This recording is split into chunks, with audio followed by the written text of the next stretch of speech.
Hi, everyone. Last night, that storm. That was pretty outrageous. But glad we made it. Thank you all very much for being here. Popular today in the back. Hi, everyone. Hi, everyone at home. So yes, we have a few announcements, as you might imagine, and then I'll be ready to take your questions. So good afternoon, everyone. Secretary Rubio is in Kuala Lumpur for the ASEAN-related foreign ministers' meetings and bilateral engagements, reaffirming the United States' commitment, our enduring commitment, if I may add, to a free, open, and secure Indo-Pacific. Earlier today, he participated in the ASEAN-US Post-Ministerial Conference and held meetings with Malaysian Prime Minister Anwar and counterparts from Malaysia, Russia, Japan, and the Philippines. As the Secretary has stated, the Indo-Pacific accounts for 2/3 of global growth and remains a central focus of U.S. foreign policy. The Secretary also signed a nuclear cooperation memorandum of understanding with Malaysia, advancing civil nuclear energy collaboration under the highest standards of safety, security, and non-proliferation. Negotiations toward a 123 agreement are underway, and once finalized, it would permit the transfer of nuclear material and equipment for peaceful purposes, further deepening bilateral energy, security, and economic ties. Tomorrow also marks the 4th anniversary of the Cuban regime's July 11th crackdown. Deputy Secretary Landau met with Cuban democracy and human rights advocates, reaffirming the United States' steadfast support for freedom and democracy in Cuba. Secretary Rubio's video message to the group made clear the Trump administration promotes accountability for the Cuban regime's human rights violations and continues to stand with the Cuban people in their pursuit of freedom and prosperity. Additionally, the United States is imposing sanctions on UN Human Rights Council Special Rapporteur Francesca Albanese for her abuse of her role. And in recent weeks, she also targeted U.S. companies in an unacceptable campaign of political and economic warfare. The United States will take whatever actions we deem necessary and appropriate to protect our sovereignty, Israel, and any other U.S. ally from illegitimate actions by the ICC. In parallel, the department is announcing a new awareness campaign warning Americans, especially Iranian Americans, about the continuing severe risks of travel to Iran. The Iranian regime does not recognize dual nationality and routinely denies consular services to detained U.S. citizens. And while the bombing has stopped, that does not mean that it is safe to travel to Iran. It is not. We are also launching a new website dedicated to warning Americans against travel to Iran. And there you have it. You can get that website starting at state.gov/do not travel to Iran. That's do-not-travel-to-Iran. But I think if you go to state.gov, you do a search, you will find that quite easily. The message is clear, as you can tell, in multiple languages. Our travel advisories are there as well. They remain in place. And we cannot stress enough, as we continue to do, as I have multiple times from this podium, do not travel to Iran, especially those of you who are the dual citizens, who have Iranian heritage. It is not safe for anyone to travel to Iran. And again, this supplements also the existing travel advisories. It does not supplant them at travel.state.gov. Our message is clear. I think so. And finally, as many of you would know, the department is also undertaking a historic reorganization, as announced by Secretary Rubio on April 22nd, to better align workforce activities and programs with the America First foreign policy priorities. The Supreme Court's recent near-unanimous decision allows the reorganization to commence and will ensure that the department moves at the speed of relevancy and restores the department to its roots of results-driven democracy. The plan, which has been approved by the Secretary and developed with extensive feedback from Congress and the workforce itself, is moving into implementation. I do also want to make a note here, as my experience at the State Department now moves into its 6th month. The remarkable experience, the life-changing experience I've had getting to know the people who work in this building.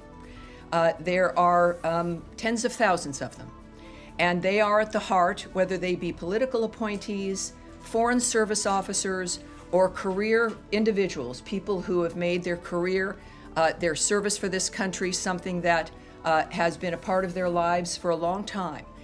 It has been a remarkable experience to see how this building works, how the people work together moving forward to promote and to implement American foreign policy through the commitment and their patriotism. I have to say that in the midst of all of this, it's been, again, very transparent. I've been proud of that coming from the leadership of this building, as we've discussed this many times. And now this is the point where it begins. And all of us understand, and it's sometimes difficult, as any enterprise in America has learned, that when change is necessary.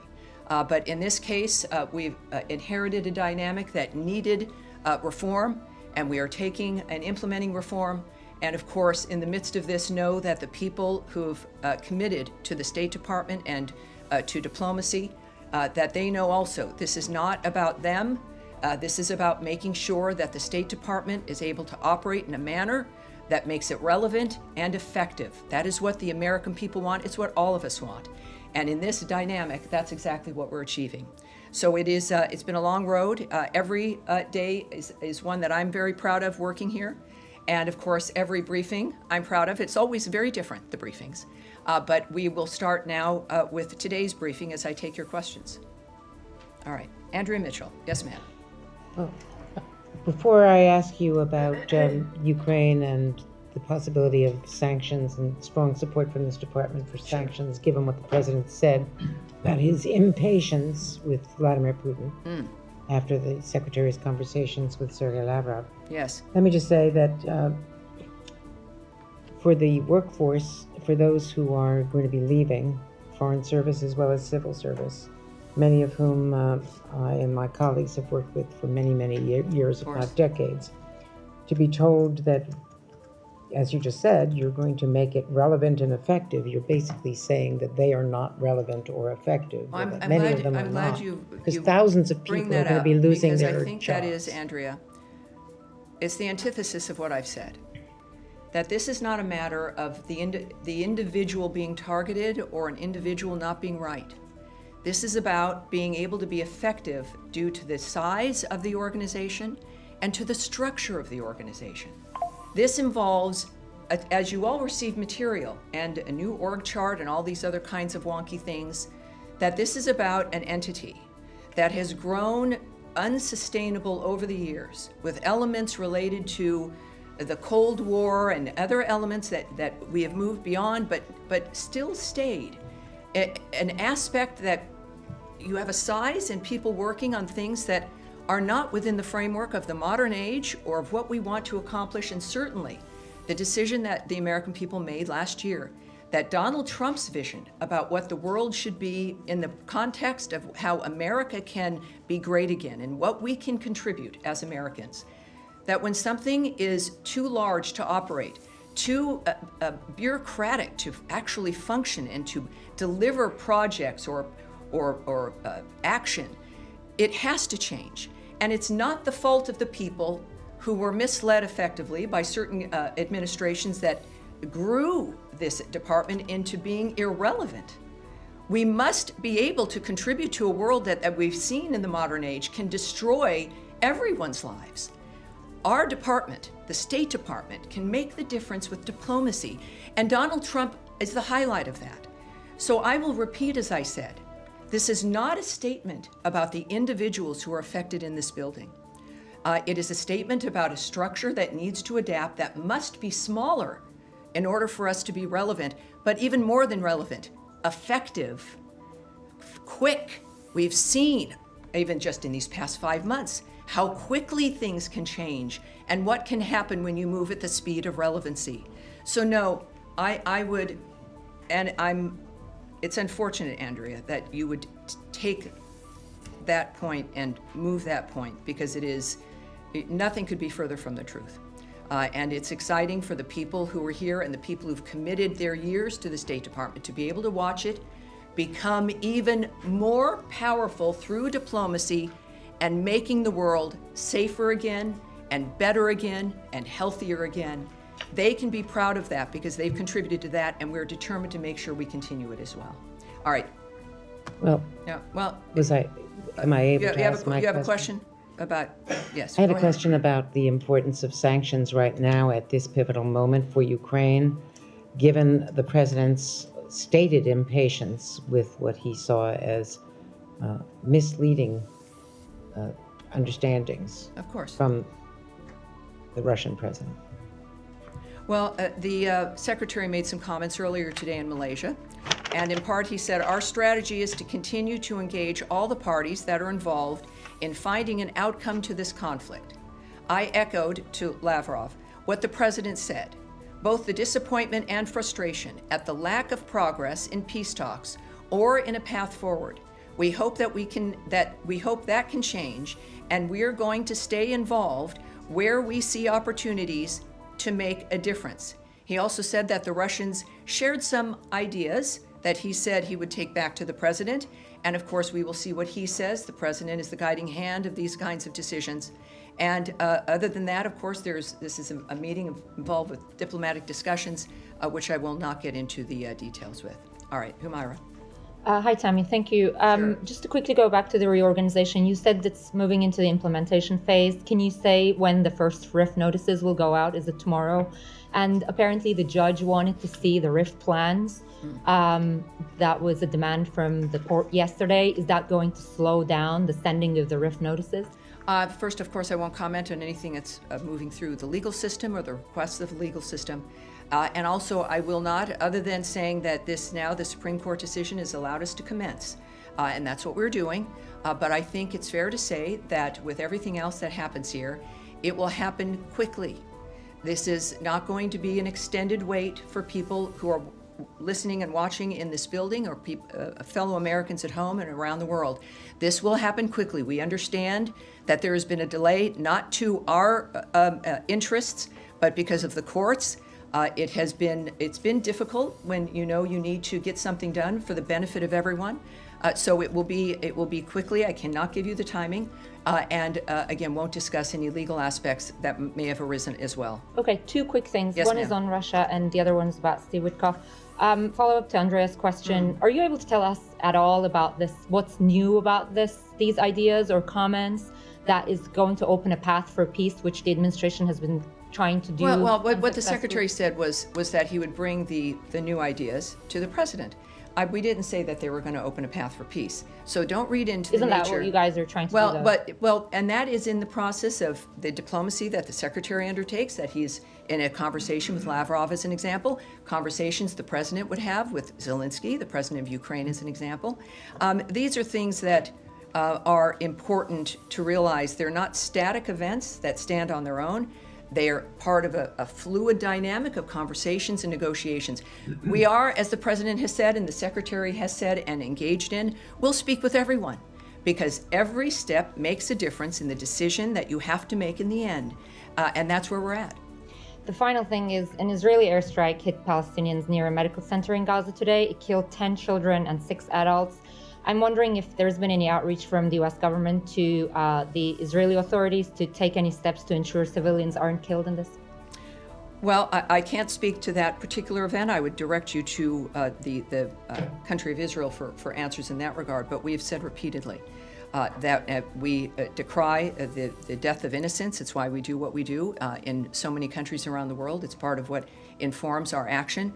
And at the same time, we know that it's a war, and we stand by Israel, to say the least. And we also know that Israel, when it is due, investigates, and we will wait to see what their action will be, and we'll keep you up to date, obviously. Yes. Jen. Follow up on that, Tammy. Sure. There used to be mechanisms in this building to look into incidents of civilian harm using U.S. weapons. Do those mechanisms still exist, and have you come to any conclusions with regard to Gaza? Well, I can tell you again that the choices that we're going to make diplomatically in reaction to another country's actions or the nature of what's happening around the world, I won't discuss at this podium, or what our process is. But I can tell you that what I've experienced, and I think what all of you have seen over the years, is that we have mechanisms like that because we care about those issues. We have a constant communication with our allies around the world, and that is also something that we see benefiting the agenda of the President and the work of the Secretary of State. So clearly, we care about these issues. We're acting on them actively every day. And that will be one, obviously. I can update you on that, I'm sure, as we move forward. And then quickly on GHF, my colleagues and I reported that there were a number of internal concerns about funding GHF that were raised prior to the approval. Can you say whether the Secretary was aware of those concerns and why that approval was granted despite these bevy of I know we've had that conversation before. First of all, I can give you an update. There's now 69 million meals that have been distributed to date at 4 distribution centers, all while preventing Hamas looting, which is, of course, an incredible feat. It should be commended and supported. I think most of us do. We also call on other aid agencies and the UN to participate in this system. It has been implemented and it works. And of course, this is part of the creative solutions that the President has asked for regarding that region. When it comes to the activity that is happening, or allegations that are made, or the framework of what we're trying to achieve, I think that we're looking at a dynamic where it is a war zone. It's the same issues that we've been discussing about the task of getting humanitarian aid to people who need it. The world has clamored for this, and it's happening. And I think at this point, when we look at the nature of the number of meals that have been delivered and the efforts that have to be taken to save those lives, it is to be commended. It's not, certainly nothing will be perfect. I've said this before, that it can't be perfect because it is an unnatural, obscene environment. And for people looking for perfection in a war zone like that, being terrorized by terrorists, to demand perfection or a new normal of this environment is unacceptable. Nothing will be enough. And so that's why we've got to have a solution and an end, a durable ceasefire and a durable peace, because otherwise the suffering and the carnage continues, and that's what we're working to end. All right. Yes, Alex. Thank you, Secretary. I want to go back to Ukraine, press you a little bit more, if I may. You said the Secretary will inform the President about the new ideas. At what point do you guys are planning to inform the Ukrainians? I'm sorry, what are we? The Ukrainians, they are in a talk. So are you going to obviously, I'm not going to speak about every conversation or connection we have with partners that we're working with every day, all the time. The communications don't just happen when you hear about it in the news or if there's one phone call that's talked about. These are, in every region that is required, special envoys and discussions and help regarding ceasefires, or at least finding where you can find some common ground, is a 24/7 operation with innumerable people working on it. So when it comes to the Ukrainians, our friends, President Zelensky had a fabulous phone call with President Trump. That was discussed somewhat publicly. Certainly when it comes to the issue of armaments and defensive weapons, essentially, that was discussed publicly, and of course we have news in that regard. So you might not hear it in the news. It doesn't mean that we're not talking quite often, if not all the time, with our Ukrainian friends. Thank you. And going back to Andrea's point earlier, we all heard just 2 days ago from the president that he expressed his frustration of Putin, Yes. saying that he was lying to him. Mm-hmm. And then we also have seen past few days, Russians have been engaging in record-breaking attacks, Kiev or other cities. Why do you think Lavrov deserves a secretary-level meeting, given all this background? Well, again, a lot of people didn't think Putin should be talked with at all during the last administration. He wasn't talked to for 3 years. That's not a way that you can come to some kind of understanding or agreement or an effort to stop any carnage and the suffering. You've got to talk to everyone at any point when it comes to those who are involved in the situation. To say nothing of the leverage that we have with the ideas and the power of President Trump, and clearly the effectiveness of Secretary Rubio in the midst of this. At the same time, the escalating Russian attacks, the president's been clear, they're abhorrent.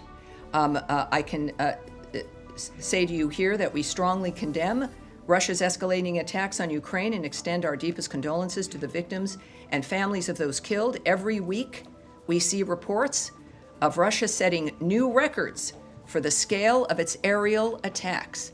Every nation wants to have records, but not that kind.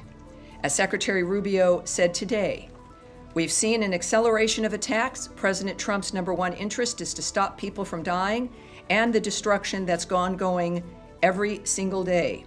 He is going to do everything he can within his power to end this war and any other war he has a chance to end. We're going to continue to work at it. We understand that these things take time and patience, but obviously we are also frustrated that more progress has not been made. And I, again, would remind you that that's an opinion regarding the state of situation now in the midst of ongoing conversations that are conveyed publicly. And while I won't speak or characterize the Secretary's conversations with Lavrov or any other person, it's clear that this is part of that movement toward making decisions about what is necessary to stop this madness. All right. Yes, Tom. Is there any update on Steve Witkoff's travel? He'd said in the cabinet meeting earlier this week, I think by the end of the week, he expects to go to Doha. So can you confirm whether or not that's happening? And just on what the president was saying last week, which was with quite a lot of certainty expecting a deal this week, what we should sort of read into the raising of expectations. Do you think that it's that close that now there will be a breakthrough by next week, for example? Well, on your question about Special Envoy Witkoff, the answer is no. I know it's a very short word with two letters. He's not I think it's the same in no. 7 languages. Yeah, well, I have no update for you No on his update. travel. But he might be traveling, but you don't have an update. He's not traveling. My comment or lack thereof is not a negative to your question that he's not traveling.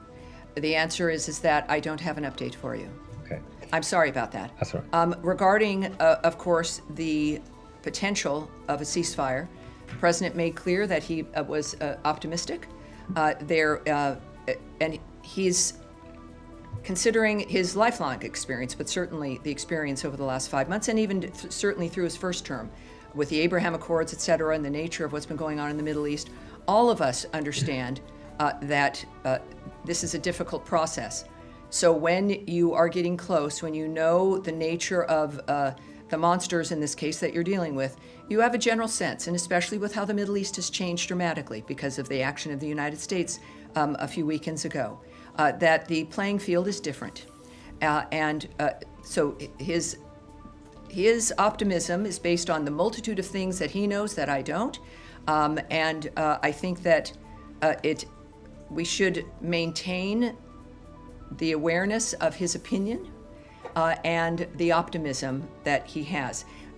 He doesn't say it very often, so when he does, we need to take it seriously, but we do know that, of course, once again, this is an active zone, and we've got the best people working on it, and that's what we pledge to the United States. Can I just come back with one other issue, which is about the town of Taibe in the West Bank, in which there are around 300 US citizens, a Christian town. The priests there have said that it's come under sustained settler attack. There was an arson attack on one of the holy sites at the beginning of this week, and they feared that the church there could have caught fire. It was extinguished. Is there, and I had contacted the Jerusalem embassy, but has there been any outreach from the US embassy to the town? Is there any support for the US citizens there? Well, I can't comment on the actions we've taken, even if they're phone calls. What I do want to note, of course, is the decrying we have made of civilians, innocent people being hurt in this process. We also, so obviously we're concerned when we hear about anyone being targeted, let alone Christians in this case, that the president has made it clear his feelings on that issue writ large. And it's difficult. All of this, it's war. It's war manifesting in very different contexts within that region, but also other places around the world. President Trump has long established, and I know Secretary Rubio concurs, that protecting Christians is a priority, as seen through his executive order against anti-Christian bias. We do condemn, so there's no confusion, criminal violence by any party in the West Bank and support actions to ensure all civilians, including Christian civilians, remain safe. In the meantime, though, also we would refer you to the government of Israel regarding security incidents and the IDF posture in the West Bank in this regard. All right, yes. I'm just circling back to GHF. We do know that in this latest round of ceasefire negotiations, Hamas has been insisting that GHF end its operations. Of course they are.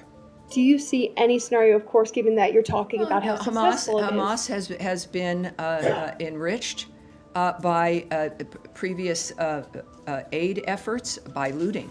They steal this material. They steal the trucks. They not only enrich themselves. You notice it's the highlight of the last generations that aid gets in there and is taken by the people, causing the destruction and the pain. They make money. They use those resources to build more weapons. They buy more weapons. They're certainly not stealing it to get it to the Gazan people faster. That's not why they're taking it. They're taking it for themselves, so they have obviously a few square meals every day. But there's money, and there's many. It is an industrial complex, an aid industrial complex. But in that dynamic, through a war zone, we've known that the enemy is the only one benefiting from that, and that's why this change. And of course, well, Hamas doesn't like it. Good. That's perhaps an indication that it has ruined that pipeline of money and support. You have people with the best of intentions of getting aid in, but when you see it's going to the people you're trying to stop, we have a duty to change the strategy, and that is what has occurred. So there is, of course, this obviously is working. It is important, as I noted before, for other aid organizations and other efforts. We now have a platform, if you will, at least a template of how to do this without enriching and facilitating the carnage itself. So given your answer there, is it safe to say that the U.S. and Israel see it as imperative that GHF be allowed to continue operating in Gaza under the terms of any ceasefire agreement? Well, I think that it's when you have the success, and I would say any entity that was able to break through that wall, that is able to get 69 million meals to the people in need, without the enemy looting it and taking it and benefiting, is a framework that must be supported. It doesn't mean that someone else also can't join in on the nature of this supplying. That's, I think, what the difference is. We've finally seen a new idea that works. So separate from the entity that's doing it, right now there's one, because everyone else said don't, or we don't support you, or you can't do it, or yes, we want aid to go in, but not by those guys. It is now undeniable. This is the format that works. And others, now it's an open dynamic of what it is that's making it work. Others should implement it. Others should come in. There is no excuse to stand on the sidelines, either because of envy or because of a political consideration, because all of this transcends those things. It's about feeding people, feeding those children. And this is a dynamic, obviously, that works, and we hope will continue to work. Saeed. Thank you, Tammy. Two quick things. Yes, sir. On Albanese, Yes. On the timing of imposing these sanctions, does it have anything to do with her tweet the day before that basically, slamming Greece, France, and Italy for allowing Netanyahu's plane over their airspace when they are signatories to the Rome protocol? I mean, she's talking about technical things. Did that have anything to do with it? No, this has been, and it's And a then I good have question another because Bank. it highlights that this is not an action based on one action or one thing. This has been a long-term issue. And what I will say to you is today, and just more details, the United States is imposing sanctions on UN Human Rights Council Special Rapporteur Francesca Albanese for her abuse of that role to directly engage in ICC actions against Israeli officials.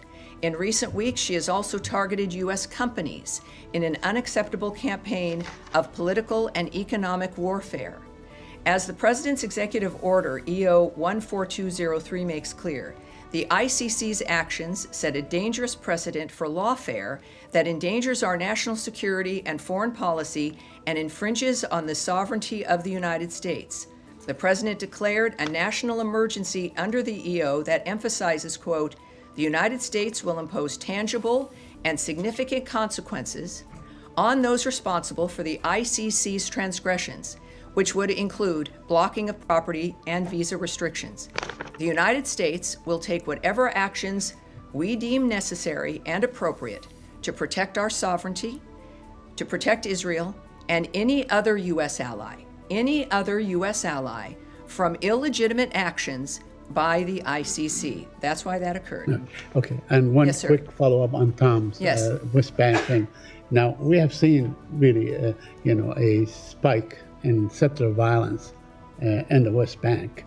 And, whether it's in places like Ceasefire, where they basically, there was a big film about it and so on that won the Oscar and so on. But also in other places, in the Jordan Valley and so on. And my question, who is in the State Department following up on these incidents? I mean, how do people, including Palestinian Americans that live in my village, for instance, some of my relatives and so on, who do they go to when they say we have been subject of attack by settlers and so on? Well, obviously, first of all, Israel, of course, it's the government of Israel who they go to. Israel is an ally. But when you say who in this building works on this, I'm going to answer that. Yeah, okay. This is, and I've said this before, a lot of people don't know how the State Department works. It's not a bunch of people in suites, typing things down. Some people are. I do that sometimes, but I don't have a suite. But it's thousands of people, you guys. Right. It is thousands of people in bureaus that are assigned to regions who work literally, and they have, people assigned different times of the day and the night, who are working all the time, looking at the nature of what's occurring all around the world based on where their region might be. And of course, this region, involving, of course, the Middle East, is very busy. I see them almost every day. And during the briefing days, we sit down and I get briefed by these people, these experts, who watch everything that's happening, who are talking to everyone, who know what's occurring, who know where the policy is moving, who know what the secretary is thinking, or at least what his trajectory might be. I then blend into that with what I know from leadership as I work in this building. So when we say, who cares? The American people care. The State Department cares as a collection of the American people who have committed to this work specifically, which is not easy and does not make anyone rich, because they care about the country and they care about what happens around the world in the relationship of making sure America stays safer, more secure, and more prosperous. That's who cares, and that's who's working on it. Thank you. Yes, sir, right there behind. Yes, sir. Thank you so much. Just a follow-up on Said's question as well. Is the Office of the U.S. Security Coordinator in Jerusalem still working under General Michael Flynn, I believe? And because recently there were a few reports indicating that there was a visit to Noor Shams refugee camps. Let's stop right there. This is moving into gossip and a report or reports of something. We can save everyone's time because we're moving out of my time. But I will not comment on things that you've seen in a paper somewhere or reports of wanting gossip or my speculation. That won't happen. I will have it taken back, your question, in the event there's something we can get to you. But Please, we're going to move on from that. yes, Yes, sir, go just ahead. a quick follow-up. No, we are going on. That was your chance, sir. No, sir, right there. Thank you, Yes, Tammy. On the optimism expressed by the administration on the potential ceasefire in Gaza, and Yes. particularly the distribution of humanitarian aid, Yes. are there plans in place to stop the firing on Palestinians trying to get that aid? Well, if we've been demanding for a long time, there's one group there, it's just horrible, that will not stop shooting people or lay down their weapons.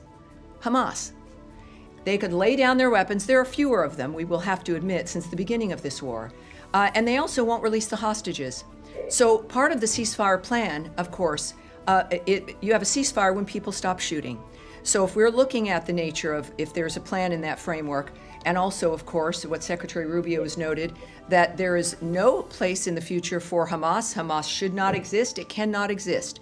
So in that context, yes, the firing on anyone who is attempting, who's an innocent civilian, who's attempting to get something or just living their lives, the Gazan people have been the first victims of this horror, as they have been controlled for generations by Hamas, by terrorists, by those who don't care about them. So the peace that President Trump wants and Secretary Rubio is working for aims, to say the least, of ending that across the board, no matter who might be doing it, but certainly those who are controlling that framework now and the ones with the weapons, and that would be Hamas. Yes, at the end of the row here. Anthony Mershak from MTV Lebanon. Right, so welcome we're aboard. asking about Thank you, sir. Beirut. Could you please clarify the Special Envoy Tom Barak recent comment stating that Hezbollah has a political wing?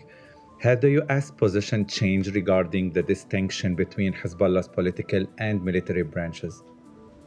I have a few things I can say to you. First of all, our position has not changed. Hezbollah is a designated terrorist organization, and we do not distinguish between its political or armed wings. As Ambassador Barak said while in Beirut, Lebanon must utilize this moment to make progress, and that includes progress on disarming Hezbollah. And at the same time, Ambassador Barak, he is the ambassador to Turkey, as well as, of course, our special envoy for Syria.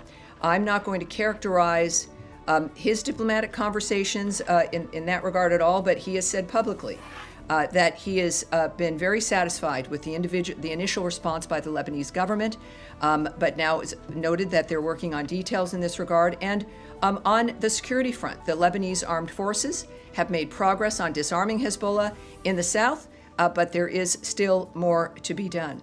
So as he said, Ambassador Barak, while in Beirut, Lebanon must utilize this moment to make progress.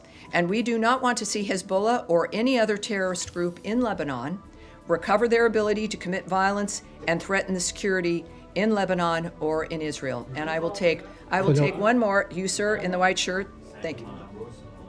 Other journalists from Azerbaijan, and recently Secretary Rubio said he hopes to see a peace agreement between Armenia and Azerbaijan soon. And today, Azerbaijan President Ilham Aliyev and Armenian Prime Minister Nikol Pashinyan met in Abu Dhabi.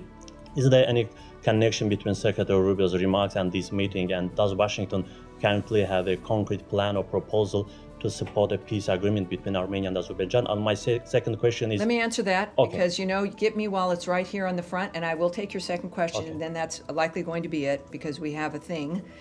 First, regarding the peace process, the United States supports those efforts to promote peace and stability in the South Caucasus. We also are tracking the referenced press reports in general and don't have any additional information to share. But as you know also, I think the Trump administration and Secretary Rubio's approach speaks for itself. And his remarks at the cabinet meeting is that this is an administration working for peace. They will do and go wherever they need to go.